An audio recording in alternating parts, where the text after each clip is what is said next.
And good evening, everyone. Hey, this is Kisa, Coach K. Welcome in. Welcome in. I'm so glad to see you all tonight. Hey, switched up our environment just a little bit.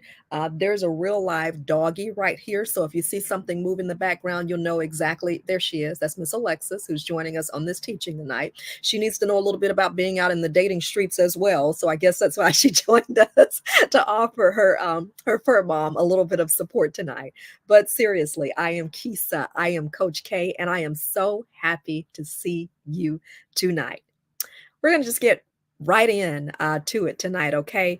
First and foremost, I have it posted on my screen for those of you who want to support the mission of what we do. I am a certified life coach, and I have made it my mission to help in the relational arena. Change is my jam. And if we are not in the middle of anything else when we're dating in 2024, we are in the midst of major change. I love to help you navigate change. I am the change strategist. So some of you have asked me, how can we help you and partner with your mission? That's how you can support the work that we do, the teachings that we do. We would never charge you. But if you want to support us, that is how you do it at Sharper Associates, okay? Via Cash App. All right. And what else can I tell you? For those of you who want to connect with me, I'm KisaSharp.com, twice certified life coach, okay, / life coaching. You can go on our site and you can set up an appointment. Absolutely free clarity call to see if we would make great partners. So, certified life coach. What else do I do? I am a longtime broadcast communicator, 30 years in the game, okay? 30 years vested, all right? Former ABC 3340 news anchor, former Alabama Power spokesperson, and current writer, columnist for the Birmingham Times, one of the oldest Black newspapers, weekly newspapers in the country, over 60 years and running, okay? So that's a little bit about what I do. And that's not all.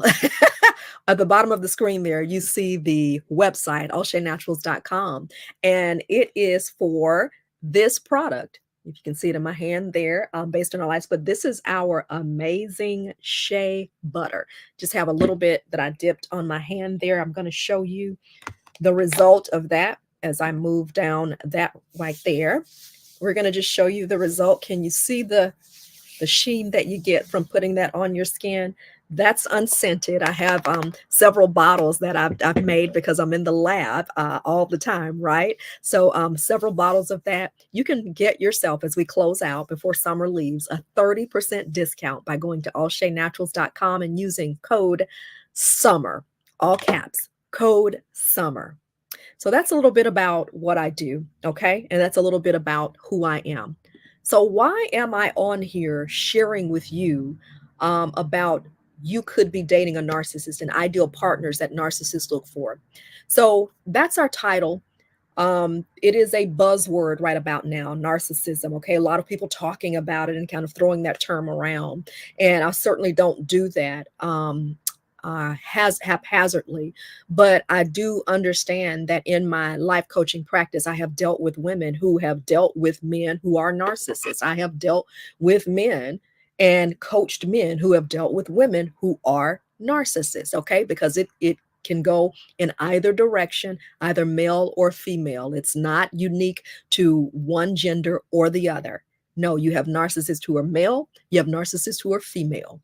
And if you listen out of both sets of your ears, you'll understand that this doesn't necessarily just have to apply either to just dating relationships. No, this can apply to co-worker, employee relationships.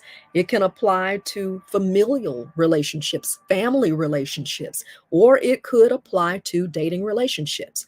And let me also say, I full well recognize that some of you may be in a situation where you are married, okay, or in a long-term relationship or living together with someone, and you may recognize some of these attributes. Let me just say, you have to think through how to work through this. I would not dare tell you to leave your partner in any way, shape, fashion, or form. That's a decision that you have to make. This is for an awareness tool. And I specifically am talking to and targeting those who are dating because at that state and in that stage, you can make decisions which are less detrimental normally. Okay. There are exceptions, but normally you can turn the ship around. You can right that ship. You can go seek counseling. You can slow it down. You can back up a little bit. You can take a different direction. You get where I'm going with that. You have a little bit more leeway and a little bit more freedom. Okay. Before you get over into a serious commitment or even a covenant relationship. So again, that's who I'm targeting. But if you listen out of both sets of your ears, you'll get some information, whether you're married or whether you're dealing with a family member or whether you're dealing with a coworker and or a supervisor or boss. Okay. So let's get started in tonight's session. We had five different character traits of you could be dating a narcissist last week, ran all last week, Monday through Friday. Please feel free to just scroll on my page, okay? You'll see all of that. So we're going to continue and conclude this particular portion this week with you could be dating a narcissist. So I've told you a little bit about who I am and what I do and how you can support our mission. So want to also let you know that we actually kicked off the series back in late July with you could be dating a narcissist, just kind of looking at some of the things that you would deal with in dating a person who deals in that narcissistic arena or who is a bona fide narcissist or who may not be a narcissist but exemplify some of the traits of that. Okay, so anyway, you could be dating a narcissist. We are on tip and character trait number 6. What do they look for in partners? Are you a person who overlooks flaws rather easily? Is that the type of person that you are? Because if you do, you could be a target of a narcissist. And let me say it a different way. Whether you overlook flaws or whether you are the person who takes an extraordinary amount of responsibility for things. Oh, that was my fault. Oh, I shouldn't have done that. Be careful with that. Be careful with that imbalance because you could be a primary target of a narcissistic partner. Okay.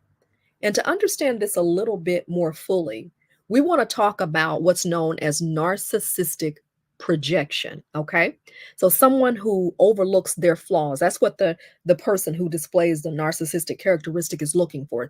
They want a partner who isn't going to call them on the carpet, who's going to let them get away over and over and over again, just employs that idea of just mega mercy. Okay. Who almost doesn't have a spine even. So for those of you who are very merciful, very easygoing, kind of laid back, I wouldn't dare accuse you. I wouldn't dare criticize that character trait. What I'm saying to you, though, is that some people look for that character trait so they can perpetuate their bad behavior. Someone who overlooks their flaws. So again, to begin to understand it, we need to look at what is known as narcissistic projection. And what is it? If you look at the word narcissistic, you already know. Let's just break that word down. That deals with a person who they're consumed concerning themselves, and they are projecting. Okay, so when you project, think distance, move. You're projecting something on someone else to get it away from you. You're projecting something on someone else. Okay, that's when someone projects their thoughts, faults, their wrongdoings, or their errors onto you. Give you example number 1. Okay. You're accused of cheating. You know that you're faithful to your spouse. You know that you wouldn't dare do anything of that nature, but your spouse or your significant other is accusing you of cheating, and you're scratching your head going, why in the world would they be accusing me of cheating? I'm faithful. I'm here. I'm working. I'm trying to do everything that I can in this relationship. Why would they do that? Okay. Example number 2. Let's move on. Okay. You're accused of not listening. You ever get into a discussion with someone and they accuse you of not listening? You're trying to have your partner says, you're not listening to me. You don't understand what I'm saying. And at the end of the day, you're trying to wait for the moment to interject your point. You're trying to wait for the moment to get your point in there. That point never comes. Or when it does, you're accused of not listening to them. You just never listen to me. You always want to say what you say. And you're going, well, I just want to have my say. What's that about? Okay. Your partner accuses you of not listening whenever you attempt to answer an accusation or defend yourself. A narcissist will overtalk you. They will steamroll you in conversation. Do you know what steamroll means? Steamroll means to knock over.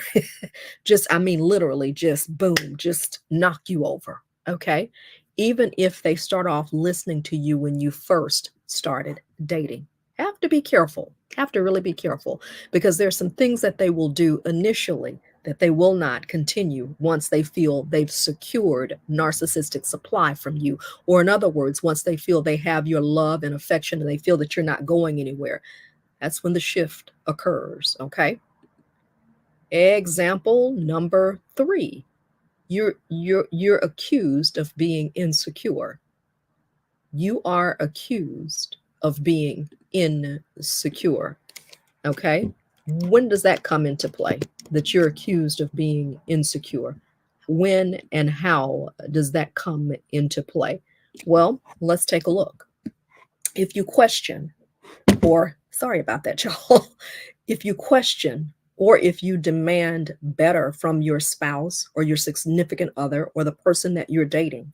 For instance, if they say, we're going out to dinner tomorrow night, okay, I want you to get dressed, we're going to do so and so. Well, let's just say that your partner calls all of a sudden and cancels at the last minute. Okay, well, I've had something come up. Okay, maybe it's forgivable once, maybe twice, but you notice that they're repeatedly doing this, and you start questioning.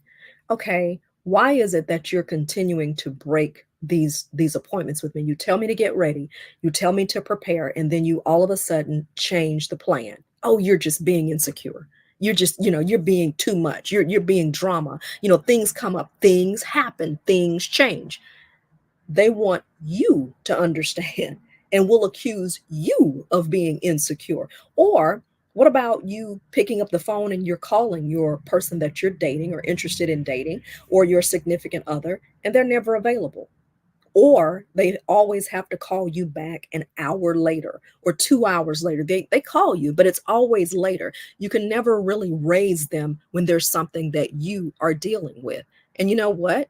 You get accused of being insecure. That's called, ladies and gentlemen, projection. Okay. But instead of you hearing this from me, here's what I want you to do. I want you to take a look at this video, and he's really going to, if I can get to it, he's really going to explain it really in a simple form and fashion. So let's hear this. They also project onto you. A lot of times they'll project what they're feeling, what they're thinking onto another person, so they don't have to have it. So they don't have to internalize what's actually going on. So they don't have to acknowledge what's actually there. Did you have times in your relationship where you were with that person and it felt like, what I'm experiencing right now is not my own? Like, why are you saying that I'm mad when I'm not walking into this conversation mad? Why are you saying that I'm frustrated when I haven't been frustrated all day? Why are you saying? And you start recognizing like you're defending yourself off of things that you're not doing. Like you're defending yourself from things that you're not coming into the conversation or into that day or into that environment or setting with, but the other person is accusing you of. You might be experiencing something like projection. Imagine that. Toxic people. You don't need to hear that again. Projection. Someone telling you what they believe is true of you, and you know it's not true. Ladies and gentlemen, that's called narcissistic projection. So, what are the characteristics of an ideal partner for a narcissist? Someone who will not hold them accountable, okay? Who will take their projection, their bad behavior that they project onto other people. So if you're a person who's long suffering, If you're a person who gives people time and time and time, chances time and time and time again, you could be a target of a narcissistic partner. And let me have a little talk with you right here, okay? As I get ready to close this out, because I'm always going to leave you with a solution. The solution is to hold people accountable. We can be long suffering, but at some point, we have to hold people accountable. Let me tell you something that I saw yesterday that I thought was really, really good. So I'm never going to put you in a position where I'm going to just give you something and not give you an answer to it. Okay. So narcissistic projection, it is a real thing in dealing with that. So how do you overcome a partner who is looking for you to um, just not hold them accountable? You hold them accountable, or a partner who expects you to take all of their crap. No, you hold them accountable. And I was watching a video and never knew how this would even come into play, but this is very interesting, from Tony Gaskin. He's a life coach. I watch him a lot. I've been watching him a lot lately because I love how he just kind of gives the playbook like on men, right? And he tells women on, look, from a guy who used to be a player, from a guy who used to be a bad dude, who's been there, done that, who's reformed, who's been married for 17 years. Here's what I can tell you. Here's how it looks. Okay. So love him, love the likes of R.C. Blake's, because they just tell it like it TI is, right? They tell it like it is. And this is what he suggested. He said that sometimes, he gets questions from women, and women want to know, like, how long do I wait for a guy to change? Like, how many chances do I give him? Can I be merciful? Blah, blah, blah. And he said, basically, you have two shots to correct bad behavior. Okay. He said, if something happened the first time it happens, he said, you really should be dealing with it at that point and say, hey, a guy who yells at you, that's the way when he gets upset or you don't understand what he likes, he yells at you, did not tell you. And you're like, do you just freeze or not say anything? No, no, no, no, no, no. You address that, and you address it then. And you don't have to have the same tonality as he does, okay? But this is a time where your actions speak louder than anything, and you let him know, hey, hey, hey, hey, that's not what we're going to be doing. Grown woman here. I'm not going to address you like that. I suggest you don't address me like that again, okay? You have something you need to talk to me about, you can talk to me about it. But in that manner, in that tone, no, sir, no, ma'am, okay? This is what Tony says. Now, I can't speak to women about whether people test you. Sometimes I do think sometimes people just miss it occasionally. But this is what he said about guys. He said, I can almost assure you, and I'm paraphrasing here. He said, I can almost assure you that that guy is going to try you again. So he said, it's going to happen again. He said, what you do that next time will tell everything. He said, so when it happens again, he said, you need to still stand on your boundaries, stand on your guard, and say, listen, we had this talk. I told you I would not be dealing with that. Okay, sir or ma'am. Okay. So if you do it again, I am going to leave, or this relationship will be over. And he said, at that point, you have to be prepared to act. And you know what? I'm paraphrasing. I'm giving him the credit for this because I really agree with that. Because if not, if you keep on letting it slide, people, what he did tell me, which I found was very interesting, is that guys put women through tests. They're seeing what they can do and what they can't do. They're seeing how much you will take from them. I don't know if this is as true for women from my perspective. I don't look at being in a relationship as like, okay, I'm going to test you and see how much you're going to take.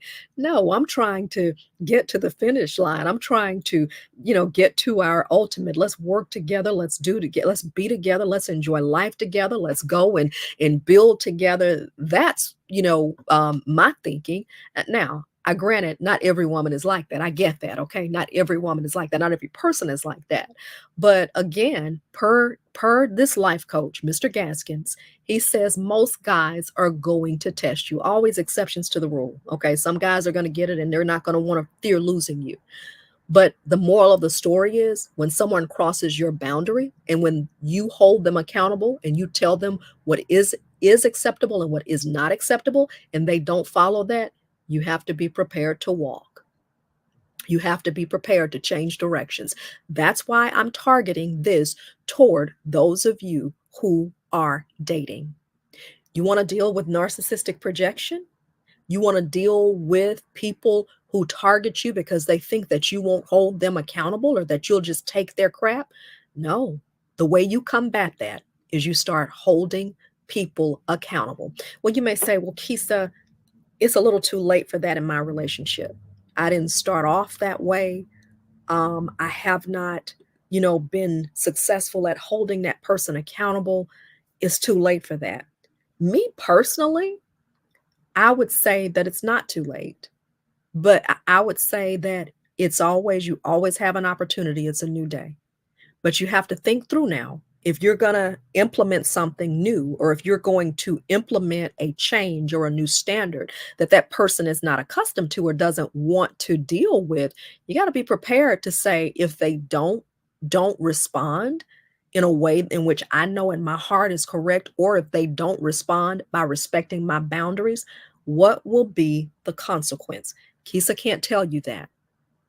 You have to determine that. Okay. But I'm going to tell you what often happens, okay? Because I've been guilty of this in the past myself. Instead of enforcing something and nipping things in the bud, it's just that's what you call it. You nip it in the bud. What you don't like and what you don't want to continue, nip it in the bud. Tony did say this too, which I found very interesting. He said that guys, they're going to push the boundary. Women may not like it as such. He said, but guys push boundaries. They like living on the edge. They like going up to the edge and having that thrill of, of doing whatever, like little boys, they're on the playground and, they're on the swing and they've got to go, little girl is swinging normally and everything. No, no, no. Little boys, no, they're going to swing. They're swinging up to try to not, you know, yeah, that's how he says guys act, respond. Just think, little boy's on the playground. He's swinging just high, giving it all that he has on that swing, right? Just taking as many chances as he can. Well, he says that's what they do in relationships, and he said, really low key, a guy respects a woman who holds him accountable. So imagine that. So to answer the question, what if it's gone too far? What if it's happened repeatedly? It's not too late, in my opinion, for a new start. Again, what would you be prepared to do to enforce your boundary? That's the greater question. You have to think through it, okay? Not be rash, not be hasty. But if something that is troubling you and bothering you, you need to address it, because here's the deal. If you don't, this is where I was going a little earlier. What happens is we take things, we don't enact a boundary. We just take things. We know we don't like it. We take things. And then it comes a point to where we're just done. When if we would have dealt with it back here at the beginning, the relationship could possibly be salvaged. But because we kept letting people get away, we just kept letting them get away. And we became more and more frustrated, more and more frustrated. We kept talking, telling them this frustrating me, this bothers me. People don't respond to words. People, men in particular, I know, respond to actions. Oh, okay, this bothers you, but you're still here.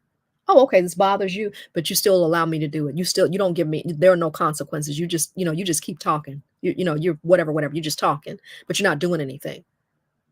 So before it gets down here, and it has to be cut off and it's extreme. Perhaps if you go back here and just start dealing with things that bother you or annoy you, those things where it happens and you feel uncomfortable or you're bothered, deal with it. What does it hurt you to tell a person that bothers you?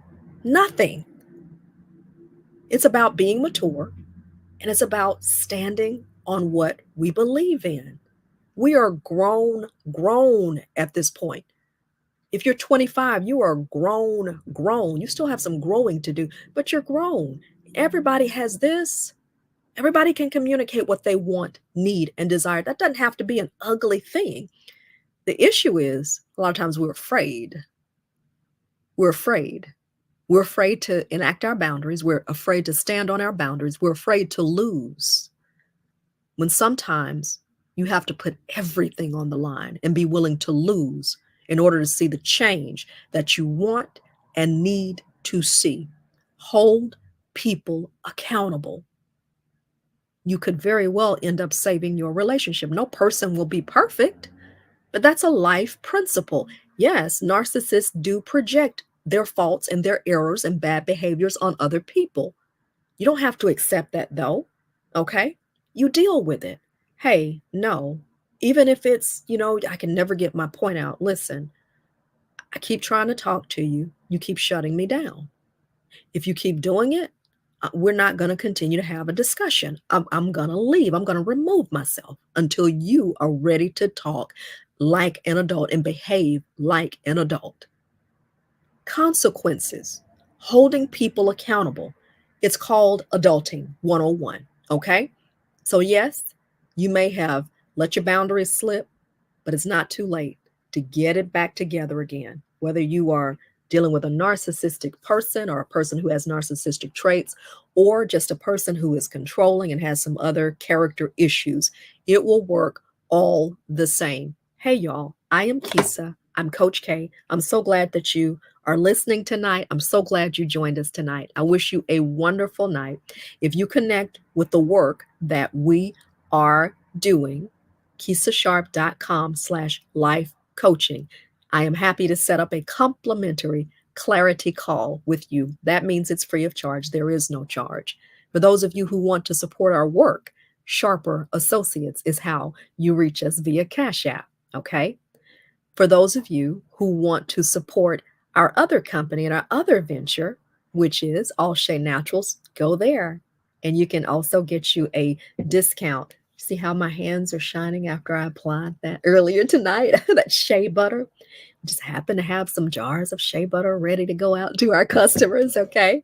So that's and the reason we do that is because listen, we understand that we work and sometimes it's not always feasible. I am an entrepreneur, and as entrepreneurs we work hard. Sometimes that we don't punch a clock, but time just keeps spinning, keeps on going. And sometimes we don't have time to go to the spa. So the purpose of this company at All Shea Naturals is to bring the spa to you. Luxury product, okay?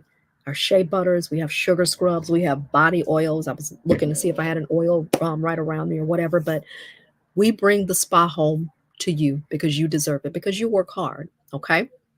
So that's my time tonight. Thank you for joining me. We're going to continue on through the rest of this week, okay? And we're going to conclude. You could be dating a narcissist. Ideal partners. Tomorrow night, we're going to look at the next trait. It's been so fun being with you tonight. Y'all take care. Bye bye.